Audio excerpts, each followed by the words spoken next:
point. So I'm very sorry. I just want to steal a little bit of your time. Okay. You know, the president also just reminded me, the president made a foreign policy statement about the UAE. Yep. You asked me that question, I forgot to ask.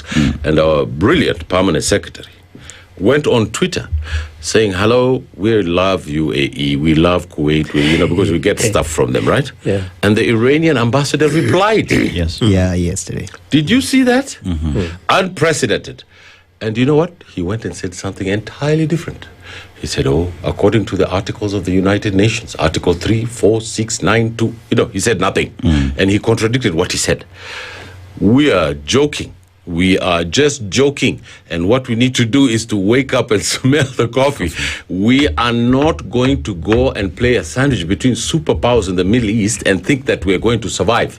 Those Iranians buy coffee from Wakulima Wetu. They buy tea from the Rift Valley. Our president is running the country like Donald Trump.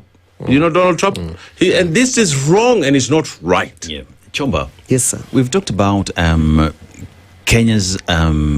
Kenya not having fuel reserves. The reason why we find ourselves here today. Yes. And we talk about the Strait of Hormuz being closed pretty much from the whole world. And as we talk about geopolitics, we can decide that only our friends would get to use this facility to get fuel. That is what geopolitics would do. And Kenya is seen to be walking straight into that trap based off how we're responding to this war. But then again, there is also the need for Kenya and other regional leaders to look at solutions to this problem. We've just had the way Somalia has fuel. Kenya is exploring. Every other person is exploring.